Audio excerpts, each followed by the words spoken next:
bien salut à tous, j'espère que vous allez bien. On se retrouve aujourd'hui dans une toute nouvelle vidéo. Et nous allons parler de ce compte Twitter qui est Maman Louve.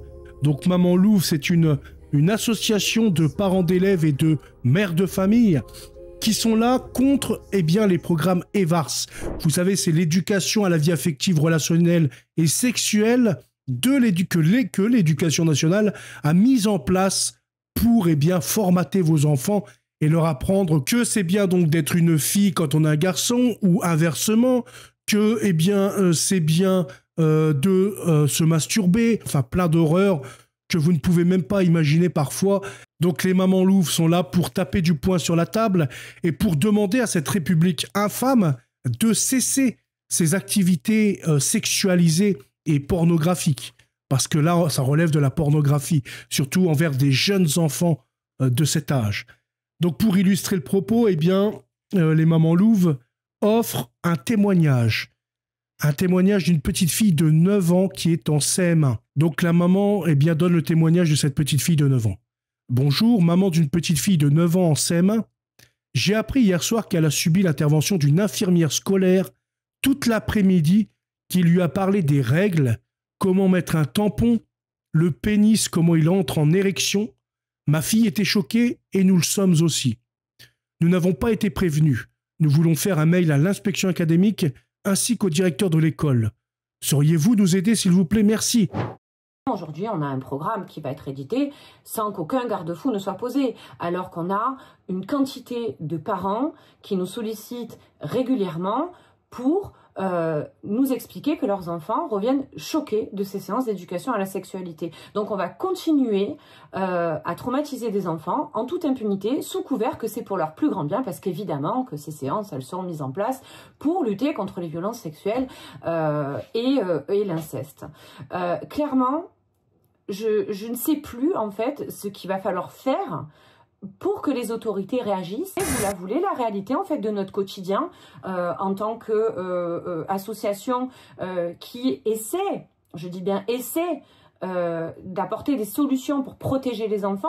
Pas plus tard que ce soir, à 18h30, je reçois un coup de fil d'un papa qu'on a accompagné, qui a eu le courage, parce que c'est encore un parent d'une victime de ces séances d'éducation à la sexualité, qui avait eu le courage de parler devant un média pour témoigner, pour montrer que ces gens existent et que cette réalité, elle est bien là. Son enfant a été interrogé, bien sûr, de manière floutée, etc.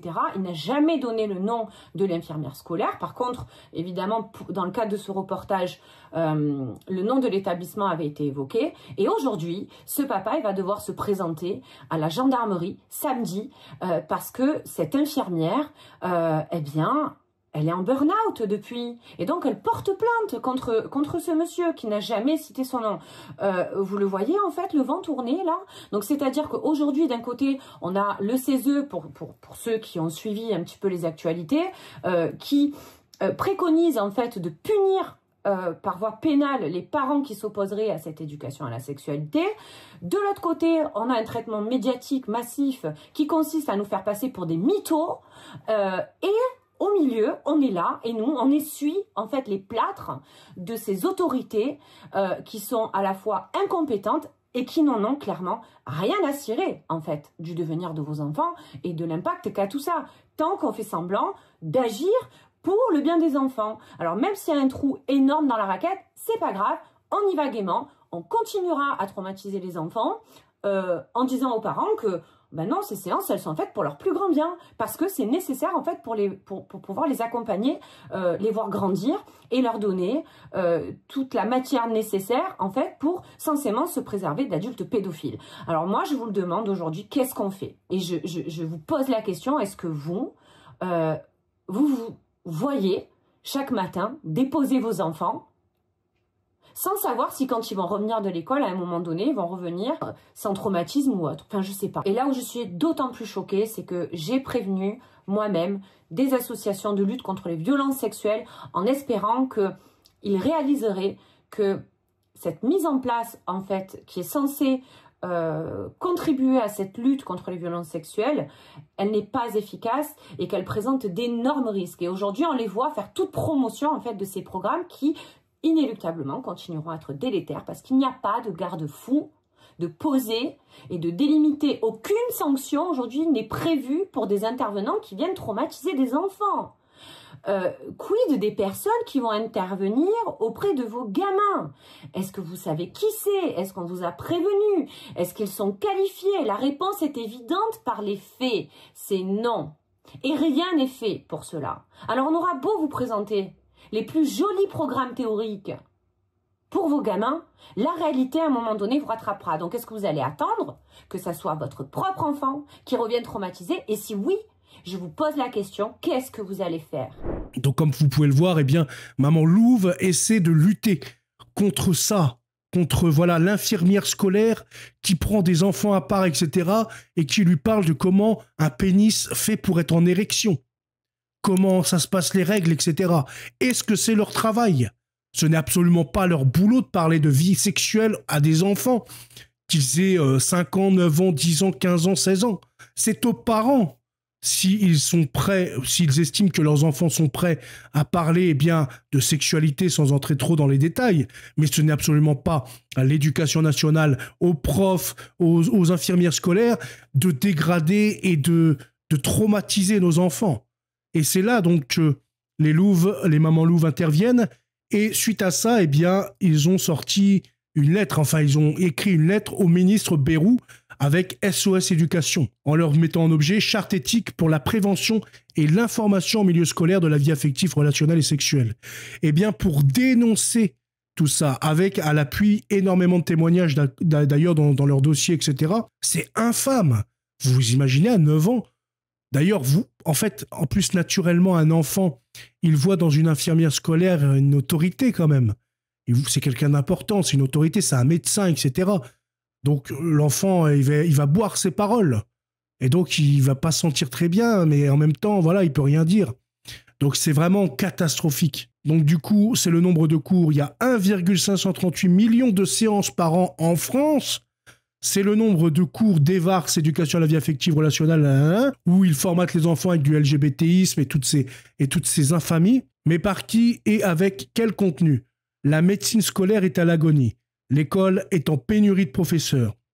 Les programmes en cours de validation ne sont pas acceptables. Quant aux associations militantes, elles n'ont rien à faire dans les classes car elles ne sont ni des enseignants ni des professionnels de santé. Tout à fait, parce que nous pouvons voir également des groupes de drag queens venir dans des classes pour apprendre aux élèves la sexualité, pour leur lire des histoires pornographiques, pour leur lire des histoires d'inceste ou je ne sais quoi, pour leur lire eh bien, de la décadence. Et pour eh bien, les rendre décadents dès le plus jeune âge. Former des équipes compétentes dans le domaine du développement affectif de l'enfant et de l'adolescent prendra des années. C'est un préalable dont vous conviendrez qu'il n'est pas négociable dans ce domaine intime et fragile qui impacte le psychisme si la prise en charge éducative n'est pas à la hauteur. Le risque de nuire est bien supérieur au bénéfice à le faire. Moi, je rajouterais qu'il ne faut pas du tout le faire, en fait. Voilà, ce n'est pas leur job. Il n'y a pas besoin d'éduquer sexuellement un enfant. Ce n'est pas à eux de le faire. Qu'il y ait un cours de SVT, de biologie, comme nous on a eu à notre époque. Voilà, qu'est-ce que la vie, machin, qu'est-ce qu'une femme enceinte, etc. D'où vient un enfant, ok. Mais ça s'arrête ici, en fait. Ça s'arrête à la biologie, pas plus. Alors, notre démarche n'est pas idéologique, elle est scientifique et protectrice. Si nous agissons aujourd'hui, c'est parce que nous constatons depuis 2 ans une amplification et une augmentation des dérapages et des méfaits causés lors de séances Evraz, notamment par l'intrusion régulière de contenus très sexualisés et de propos affirmant qu'il est possible de choisir son genre, et ce, de la maternelle au lycée. De telles dérives représentent un danger d'abord pour les enfants, mais aussi pour les intervenants. Pensant bien faire, je ne pense pas qu'ils pensent bien faire. Hein. Je pense que d'ailleurs, voilà, ils doivent le savoir que ce qu'ils font, c'est très mal. Ça se sent, il y a l'espèce de tribunal interne qui dit non, mais c'est pas bien, mais ils le font quand même, parce que c'est idéologique. Et les personnels se mettent en porte-à-faux vis-à-vis de parents qui verront d'un très mauvais œil que l'idéologie du genre soit transmise à leurs enfants, comme une vérité ou que des pratiques sexuelles lui soient expliquées. Voilà, par exemple, l'homosexualité, faire l'amour dans les fesses, etc. Ça, oui, il l'explique aux enfants. Vous imaginez? Des précautions doivent absolument être prises et les contenus élaborés par des cliniciens du psychisme de l'enfant et de l'adolescent. Donc là, moi, je ne suis pas d'accord sur cette partie-là. Il Il n'y a pas besoin de faire déplacer tous ces professionnels. Hein. Comme je l'ai dit, biologie SVT, ça suffit amplement. Vous n'avez pas parlé de ça à nos enfants. Monsieur le Premier ministre, les signatures à la Charte demandent au pouvoir public et à l'ensemble des établissements scolaires de s'en emparer, d'en faire le cadre de référence des interventions, etc. etc.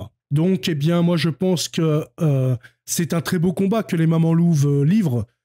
C'est clair, la protection des enfants dès le plus jeune âge, c'est ultra important. C'est d'une priorité absolue. Bon, avant l'avortement, mais ça reste quand même une priorité absolue parce que l'enfant est innocent. Il n'a pas à subir les attaques de dégénérés, de décadents de la sorte.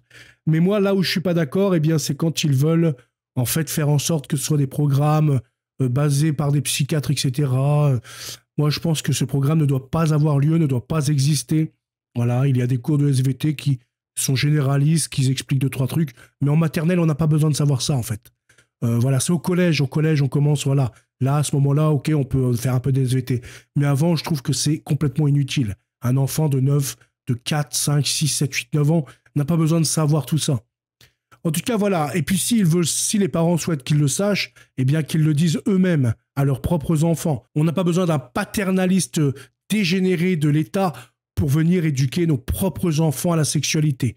Alors, bas les pattes de nos enfants et allez jouer ailleurs, s'il vous plaît. En tout cas, voilà, il n'y a rien d'autre à dire pour cette vidéo. Je vous souhaite une très bonne soirée. À bientôt. Salut.